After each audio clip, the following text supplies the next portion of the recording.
May gabi sa tanan. Welcome sa atong panibahon karon. Kamusta ang matag usa? Maayo. Paspas kayo ang June ba? Papit na po mahuman. And sugod na po ta prepare for the new school year. If we look at news karon, di ba, murag wala may mga good news ka pangitabo. Puro mga bad news ang nagapalibot all around us. And if magpadala yun ta, murag, pati kita ma-depress po, no? Yung murag wala na ipaglaom atong nasod, wala na ipaglaom ang kalibutan. But in God, we have hope, and we have a strong foundation in Christ. That is what the psalmist David said sa Psalm 27. Na may Bibles din ha, page 393. Psalm 27, we'll be reading up to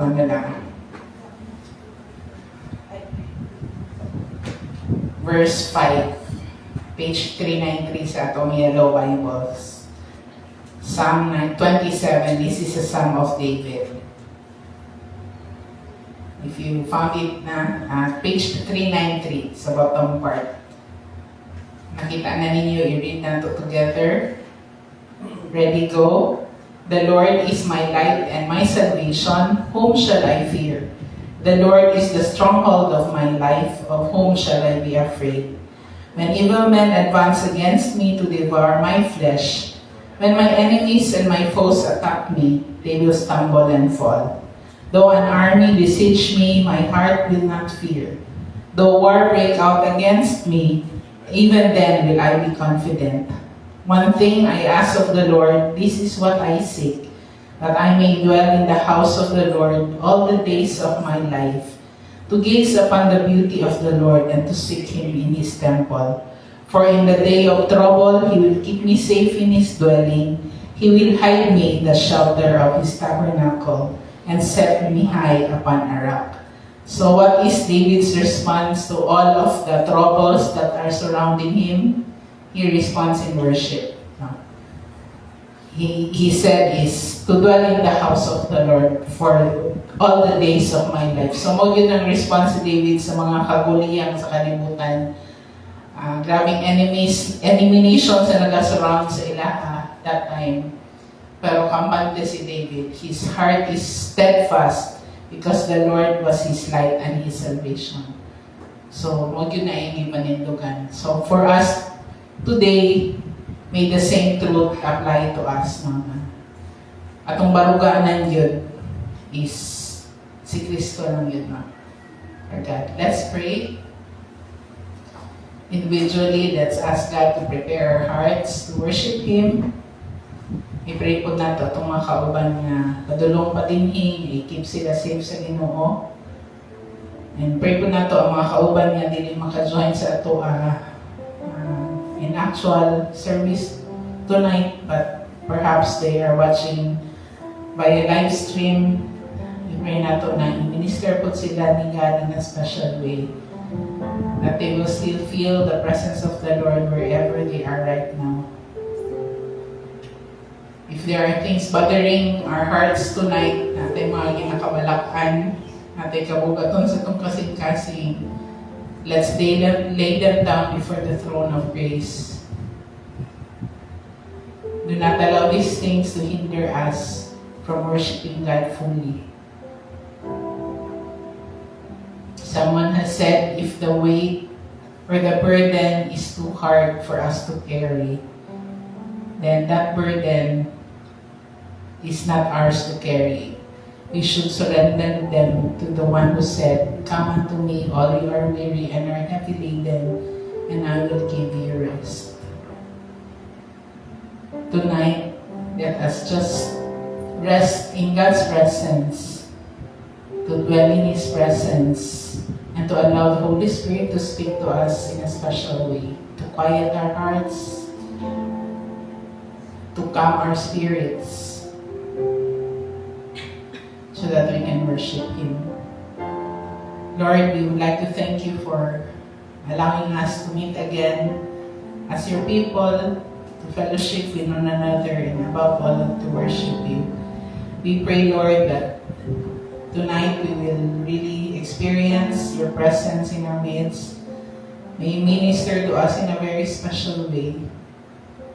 We all have our cares and our troubles, but we come before you knowing that you are our shelter, you are a strong foundation, and that all of these things in life, Lord, should not worry us, should not bother us, because we have you in our lives. And the reason we are here tonight is to worship you. We ask you, Lord, to be in our midst. We welcome you in this place. In Jesus' name we pray. Amen. Let's all stand and let's declare, the Lord is my tower. He gives me the power to tear down the works of the enemy. In the difficult hour, He will crush the devourer, our enemy Satan, and He will bring the power of darkness underneath our feet. Ang Ginoo lang yun ang ato ang dalapanan.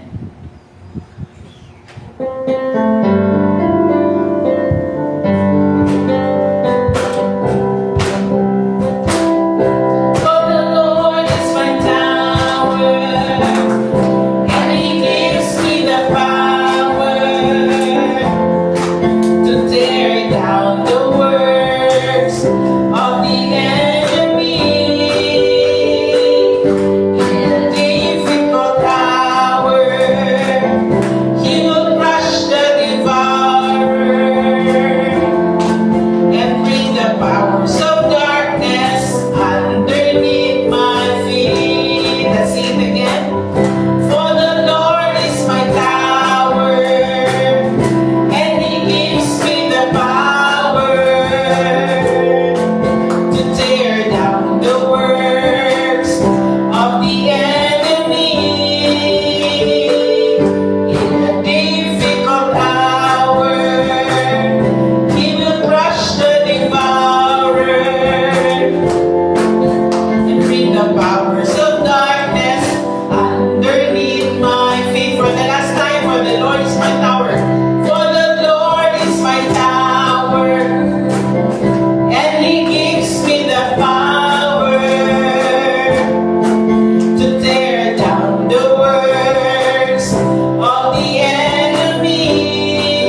Lord. The name of the Lord is a strong tower. Righteous run into it, and they are saved. Holy is the name of the Lord. Holy is the name of the Lord. Holy is the name of the Lord. Holy is the name of the Lord, the Most High. The Most High. Holy is the name of the Lord. Holy is the name of the Lord. Holy is the name of the Lord, the Most High. Blessed be the name of the Lord. Blessed be the name of the Lord. Blessed be the name of the Lord. Blessed be the name of the Lord, the Most High. Blessed be the name of the Lord. Blessed be the name of the Lord. Blessed be the name of the Lord, the Most High. Let's give God our love offering. Indeed, He is a strong tower that we can run to. And we are secure because we are in His hands. No? That's where it says, the Lord has engraved us in the palm of His hand and nothing can snatch us out from His hand. Wala nila itong security. Walay butang di sa kalibutan could ever pluck us out of the hands of God. We're safe, we're secure.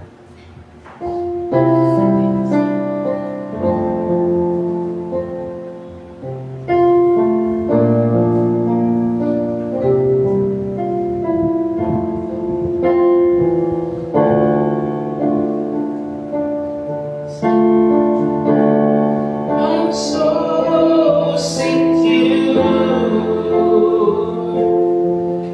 You're here with me.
individually, let's utter our words of thanksgiving and praise and worship to our God. He deserves to be worshipped. He deserves all our adoration and praise.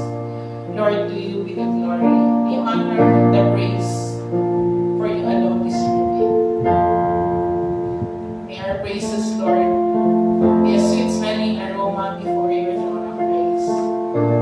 We pray, Lord, that we will lift you high in our lives, not just today, Lord, but every day of our lives, that we will be living a life of praise, that we are always dwell in your presence all the days of our life.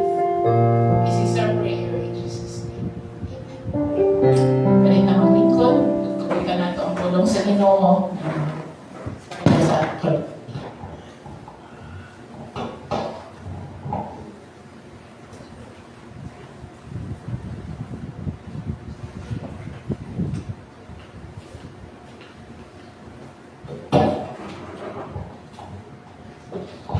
Gabi sa tanan. Salamat sa Ginoo kay wala ra ni dayon si Ulan.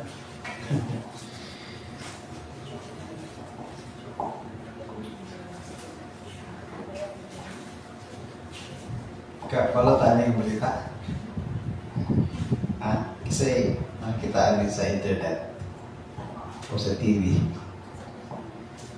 Latest ni siya nga mahitabo sa Ayungin Shoal.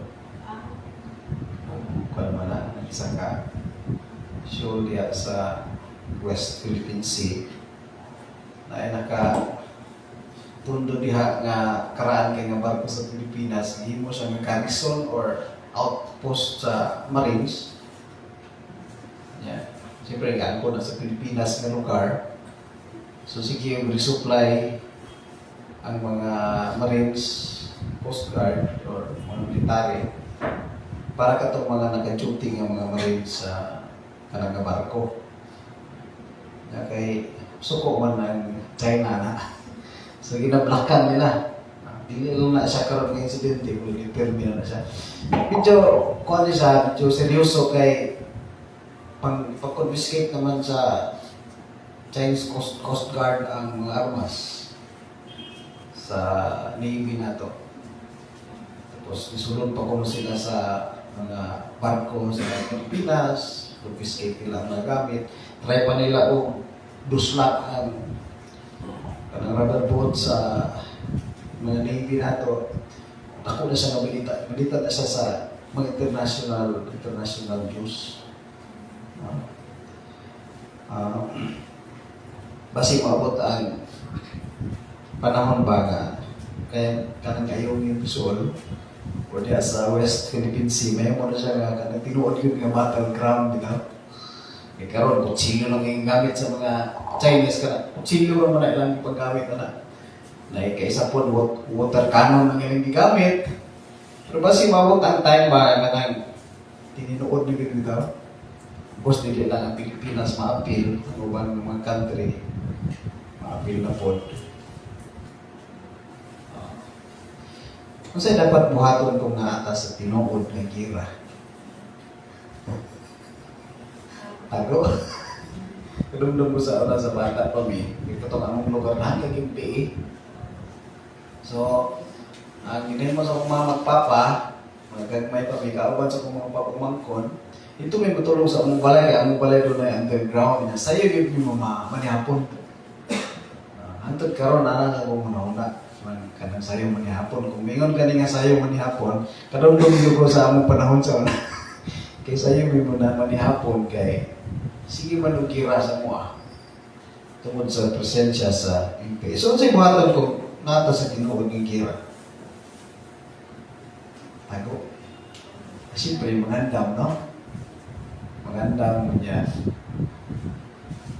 Dili yun kumpiyansa. Kapag ba mong egsoon, kita ng mga Kristohan, we are in a battle. Niya ata taliwala sa gera. Kaatubang ta o gera. Siguro niya mga tanan. Kisa ba itong kalaban po ito? Kisa itong kalaban. Kung sa'yo angin na ito buhaton para di tama pilpi. Atong basahon ang Ephesians chapter 6.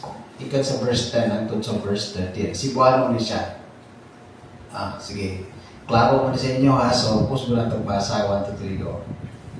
Agi panapos, ipahimangno ko kaninyo nga magmalig-on kamo diha sa Ginoo pinaagi sa iyang gahom. Gamitan ninyo ang isulob ninyo ang tanang kahimanan sa gubat aron makasukol kamo sa mga paglipat-lipat ni Satanas. Kaya atong kaaway dili mga tao, kundi ang mga dautan nga espiritu nga nangulo og anaa sa gahom. Kini sila nagahari sa kadautan nga anaa sa kalibutan. O anaa usab sila sa kawanangan.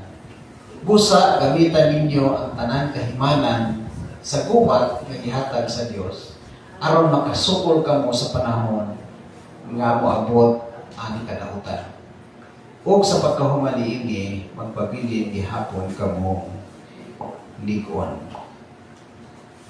The world we live in is a battleground. Bilang mga Kristohanon, kini kunong kalibutan nga atong gipuy-an, mo ni ang atong battleground. Ug nakigera kita sa tulo ka kaaway. Una na ito ang kaaway si Satanas. Ikaduha, kining atong daan nga pagkatao o tawhanon nga kinaiya. Ikatulo, ang kalibutan. So, Satanas, atong old nature o sinful nature, ikatulo ang kalibutan. Kaaway din nato ang kalibutan. Unsang paagiha nga kaaway nato ang kalibutan. Buti pasabot ani mga igsoon ang mga sistema niining kalibutan. Sistema, ang mga filosofiya, mga pagtudlo, niining kalibutan mo na ang atong kaaway. Pananglitan kanang mga madungga nato kanang abortion, divorce, homosexuality, same-sex marriage, mga kalibutan na nga mga butang nga gasupat o gakontra sa gitudlo sa Ginoo sa Biblia. Kalibutan ng mga sistema. Nag-ingon ang pulong sa Ginoo sa unong Juan Kapitulo 2, 15 hangtod sa 16. Ayaw ninyo, sige pasahan na to. Ayaw ninyo higugmaa ang kalibutan o ang kalibutan ng mga butang. Kung ginahigugma ninyo ang kalibutan, wala ka mo nagahigugma sa amahan. Kaya ang tanan nga kalibutanon, nga gipangandoy sa tawhanong pagbati, nga gikaibgan sa mga mata, o ginapasigar mo sa mga tao, dili gikan sa amahan, kundi iya sa kalibutan. Di ko nang Ginoo, klaro kayo diha, ayaw higugmaa ang kalibutan. Meaning, ayaw higugmaa ang sistema. No? Ang mga gipang-promote niini nga kalibutan. Ganun dili man nato ang higugmaon ang kalibutan. No? Kay gikan sa kalibutan, no?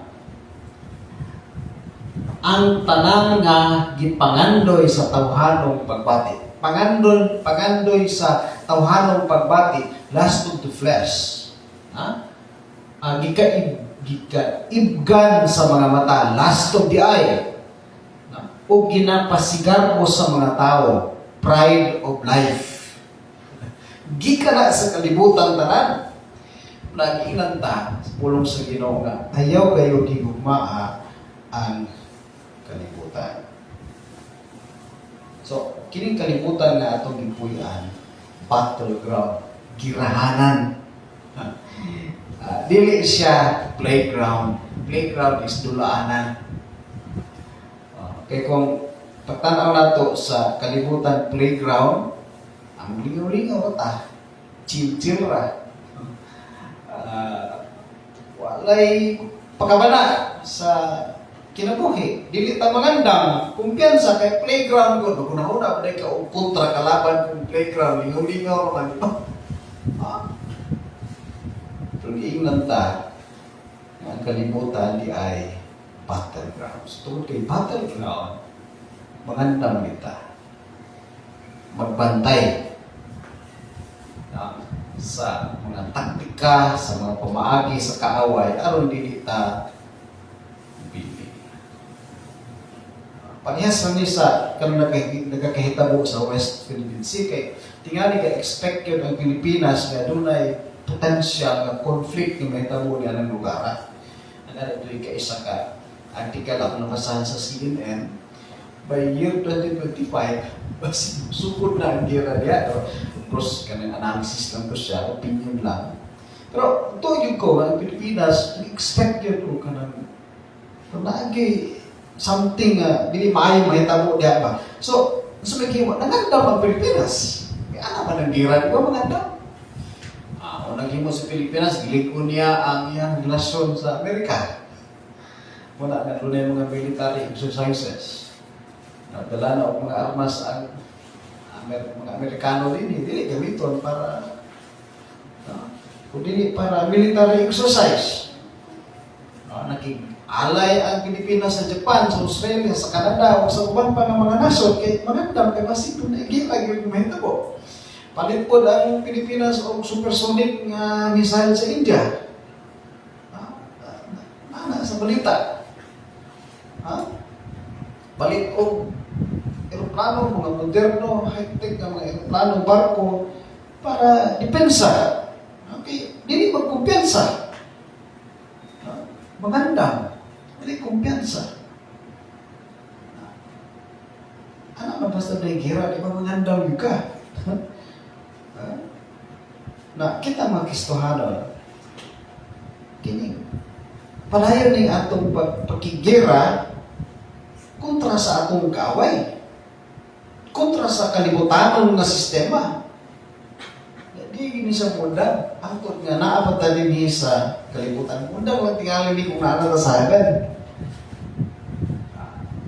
Samtang niapat na din sa kalibutan, padayon ng atong pagkibiso kontra sa mga kalibutan ng sistema. Magbantay, magmatngon, o mangandam kanunay. Christian life is a battleground. Dili tiyaw-tiyaw. Dili dula-dula ang kinabuhing Kristohanon. Kaduha, we battle against the devil and evil spirits, not against people. So, ang kalibutan, girahanan, battleground, karon kinsa man atong kalaban. Sa verse 11, gamitan ninyo ang isulob ninyo ang tanan kahimanan sa gubat aron makasukol kamo sa mga paglipat-lipat ni kitsa ni Satanas. Unsa na itong angga ni Satanas? Si Taning ka wala mo na. Satanas. Ang iyang nickname si Taning. Ha? So, muna na itong kaaway. Dili lang sistema sa kalibutan, kundi dili si Satanas po. Kitawag po siya sa Biblia ng nani, tempter, tintal, murderer, and liar. Mamamatay tao, makakon. Yung galing sa Bible, he is the father of all lies. Serpente, di ba, sa story sa Genesis chapter 3, evil one, dautan, accuser, ruler of this world, God of this age, prince of the power of the air. Una ang mga pangalan, mga ginalihok, ginatrabaho sa atong kaaway nga mao si Satanas. Nya naapag siya daghang mga galamay, anan siya ang mga lieutenant. Kisa man ning iyang mga galamay, mga evil spirits. Kaya ang atong kaaway dili mga tao, kundi ang mga dautan nga espiritu. Mga dautang espiritu, evil spirits nga nangulo o anaa sa gahom. Kini sila naghahari sa kadautan nga anaa sa kalibutan ug anaa usab sila sa kawanangan. Sabot pasabot nga si Satanas na ako dahil siya mga sundalo. Nasa mga sundalo na siya mga galamay, dahil siya mga lieutenant. Nga, tingali mo ni siya ang ga-assist sa niya. O niya ang patupad no, sa mga evil intentions, no? Di Satanas. Ito ba kitang tanan nga naay daw itong Espiritu? Ito tanan. Kaya sumala sa itundo sa Biblia na agin ang mga daw itong Espiritu. Gani, katong time ni Jesus, na siya din sa kalimutan, pero may siya maka-encounter of mga evil spirits, di ba? So, tungod kay naagyon ng mga daotang Espiritu, padayon ang atong pagkira batok kanila. Pangutana, angay bang kahadlokan ang demonyo? O sila dapat mahadlok sa ato? Angay ba silang kahadlokan? Mahadlok pa ta sila ha? O sila dapat mahadlok sa ato?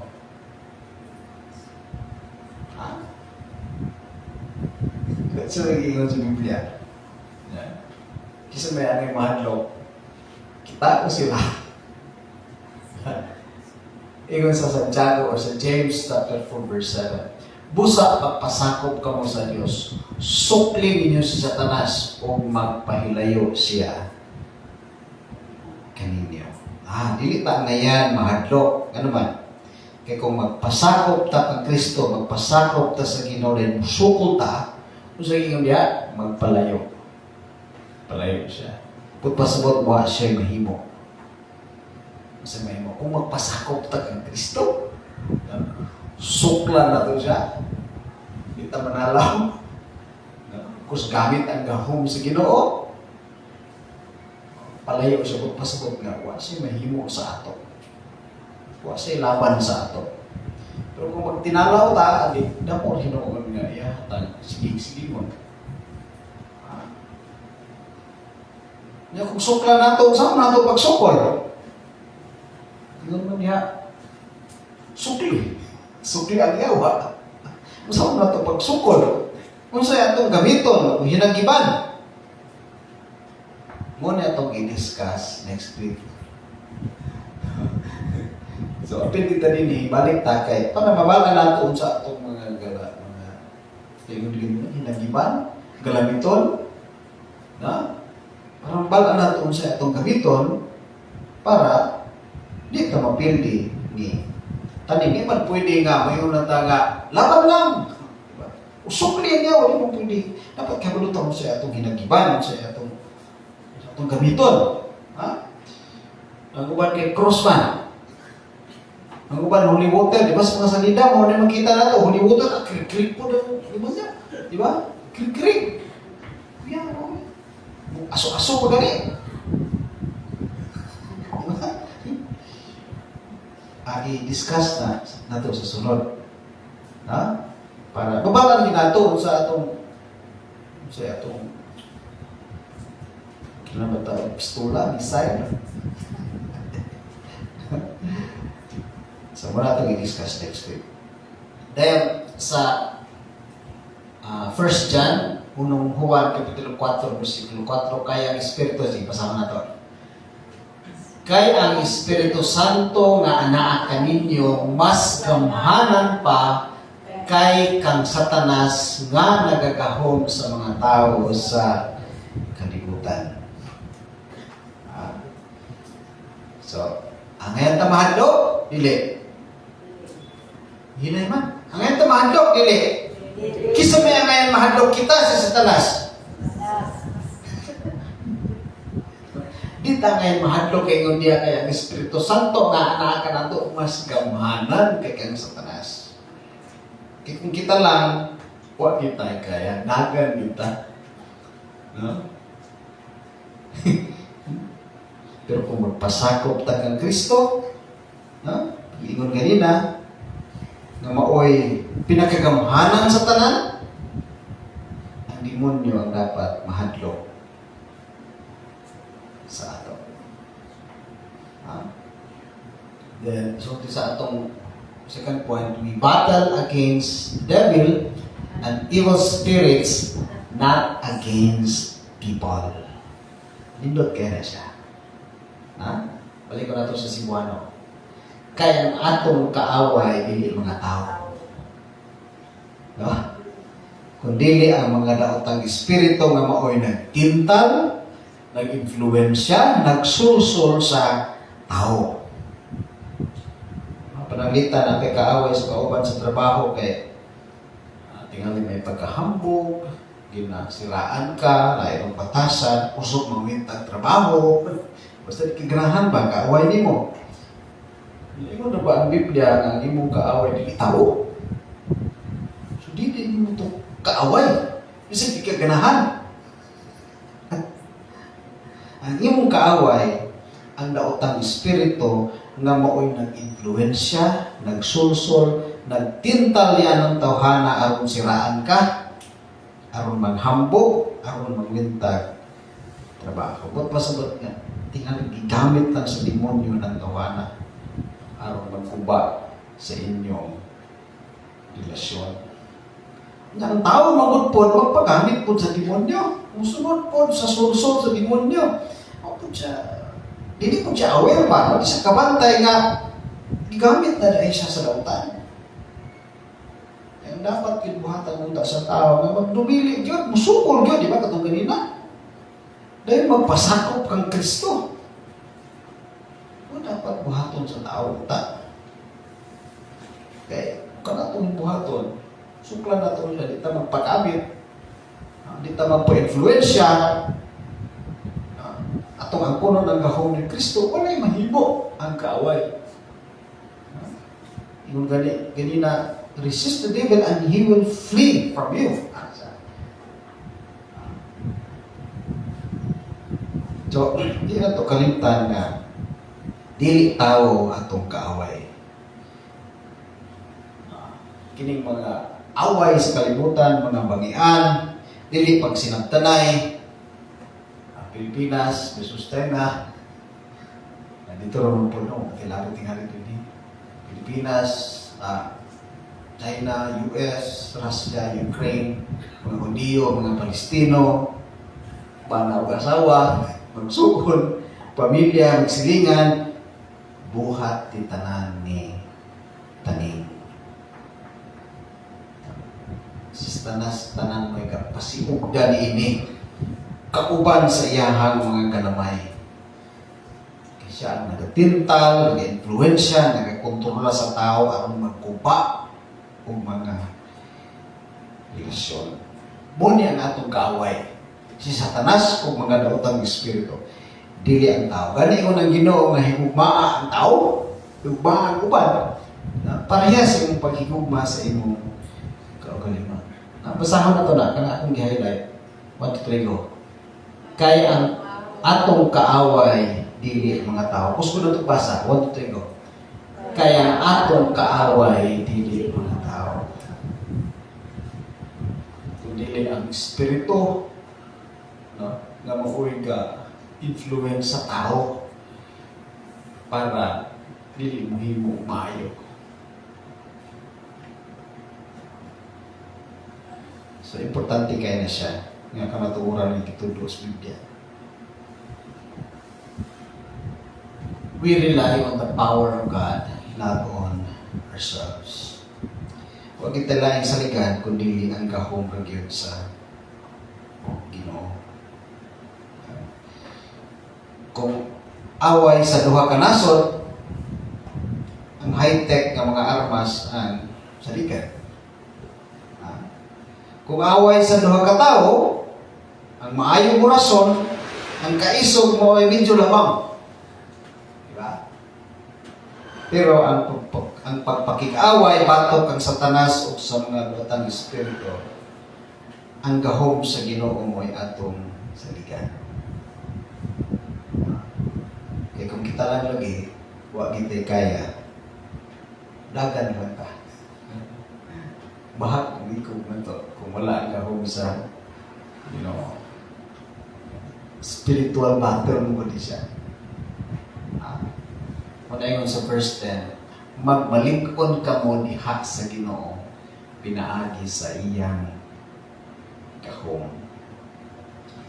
Ang gahom sa Ginoo nga maoy naghimo, nagbuhat sa langit o sa yuta. Ang gahom sa Ginoo nga maoy nagbanhaw kang Ginoong Kristo. nga kung kana nga gahom nakapabanhaw kang Kristo, igo na kaya na nga gahom aron mapildi si Satanas. Igo na kaya na nga gahom kita makalikay sa mga tentasyon o sa atong pagsukol sa demonyo. Ang gahom sa Ginoo. Pero bisa na ang gahom sa Ginoo, di gyapon na to i-underestimate ang kalaban. Kaya yung sa Bible mo siya o kanang bangis na leon nga nagapangita og iyahang matukog. Kapangita gid siya o pumaagi, kapangita siya o kanang iyang mabiktima aron sa pagguba sa kinabuhi sa tao, pagguba sa pamilya, pagguba niya ng kalibutan o sa ato mga Kristohanon, pagguba sa atong testimony bilang mga Kristohanon. Tuloy kung tanaw na to sa Biblia, pili na si Satanas. Pili na siya hiyas. Pili na siya pinaagi sa kamatayon ni Kristo o sa iyang pagkabanhaw. Pag hindi na Bible, pili na siya. Nya mo po giningon sa Biblia, mahitungod kang Satanas.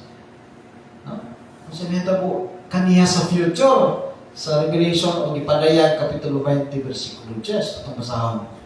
Huwag si Satanas nga nanglimpong kanila, gitambog asa, gitambog ngadto sa linaw na kalayo, nga may nagadilaap nga asupre. Diin dito usab gitambog ang mananap o ang mini nga propeta. Dito sakiton sila adlaw o gabi sa walay katapusan. Muna ang future ni taning. Itambog siya sa linaw. Itambog sa linaw na kalayo nga may nagadilaab nga asupre. Kunya ang iyang pag-antos adlaw o gabi walay katapusan. So kung tintalon ta ni Satanas, kung sulsulan ta niya, influensya ta niya o dautan, kana atong ibalik sa iyaha. Kana atong isulti sa iyaha, mahitungod sa iyaha. So kung tanaw na to sa Biblia, tilde na gid kain si Satanas. Pero wala gihapoy kumpiyansa mga igsoon. Okay, padayon ang iyahang paglihok sa kalibutan. Padayon ang iyang pagpintal, padayon ang iyang pag-influensya sa tao aron ang tao maghimog dautan. Padayon ang iyang pagguba og mga relasyon, padayon ang iyang pagsuso sa tao aron maghimo og dili maayo. Usa na igsoon ko kang Kristo, di ata taliwala sa gera. Gera, batok kang Satanas kung sa iyang mga daotang espiritu. So na ko, Christian life is a battleground. We are in a battle. Para di ta buntog, para di ta mapildi, para di ta mahadlok, di ta malisan. Ha? Salig kita sa gahom sa atong Ginoo. Inubanan po sa kanunay ng pagpangandam, pagpantay, aron masinati nato ang kadaugan. A victory in Jesus, my Savior forever. He sought me and bought me with His redeeming blood. He loved me ere I knew Him, before I knew Him, and all my love is to Him. He plunged me to victory beneath the cleansing flood. Ang atong kadaugan na alamang gyud diha kang Kristo nga mo nagpildi, nagbuntog sa gahom sa sala o gahom sa kamatayon o tanang gahom nga iya sa kaaway na pildi na buntog nga ni Ginoong Kristo. Anaa kang Kristo ang atong kadaugan. Salamat Ginoo sa imong gipasalig kanamo karong gabi. Tinuod niya kami taliwala sa gera. Gera kontra sa sistema sa kalibutan o gera kontra ni Satanas o ang mga daotang espiritu. This is a spiritual battle, O Lord. Pero salamat kay na ikaw nga magahatag kanamo og kadaugan. Gani naangkon na ni Kristo ang kadaugan pinaagi sa iyang kamatayon sa cross o sa iyang pagkabanhaw. Pero Lord, nakita na mo sumala sa imong gitulo sa imong pulo nga aktibo gihapon ang kaaway nga nagapamuhat ug kautan. Gani daghang mga Kristohanon bisan kami usahay Ginoo malingla, mailad, matintal sa mga buhat sa kaaway. Ginoo nagaampo ako ano ka namong tanan nga tabangan nimo kami nga magbantay gyud kami kanunay matngon nga igmato na mo ang among mga mata para di mi maisahan sa among kaaway. Tabangan kami Ginoo. Pinaagi sa imong kahom, pinaagi sa imong grasya, pinaagi sa imong kusog Ginoo. Maangko na mo Ginoo ang kadaugan. Panalagi ni Ginoo kini nga mensahe sa among kasing-kasing tugyan na mo sa pag-ampo ang among mga kaugalingon, among mga pamilya usab. Ikaw magapadayon sa pagpakiuban Ginoo. Isalig pud namo Ginoo ang mga wala karon dinhi. Nasayod ka sa rason nga nung wala sila makaanhi. Tugyan po namo sa pag-ampo ang mga kaigsuunan nga tingali nagmaluya karon physically. Dumlo namo Ginoo si Cheche. Tingali ang uban Ginoo nag affected sila emotionally, tingali ang uban spiritually. Lord, ang imuhang kaayo Ginoo, ilahang masinati karong gabi ang imong healing power Lord. Ang imong healing touch ipabati ka nila Ginoo. Kaming tanan nagkahiusa karong gabi nga pangayo sa imong mga panalangin Ginoo nga imong ibuo sa mga kagusa. Salig na mo kanimo Ginoo ang among mga kinabuhi nga sa among pagpamauli karon. Ang imong presensya, ang imong provision, ang imong protection Ginoo mo among magkauban. Salig na mo ang tanan uban ang pagtuo pagsalig namo diha kanimo. Ikaw ang among gamhanan kay Dios. Dalaygon ka Ginoo sa walay katapusan kanimo lamang gayud ang dumugo himaya. Karon ang gugma sa Dios Amahan, ang grasya, ang kaluoy pinaagi sa atong Ginoong Kristo ug ang presensya sa Malang Espiritu magauban kanatong tanan gikan karon ug sa walay katapusan. Amen. May gabi kanatong tanan nga Ginoo panalangin kanato.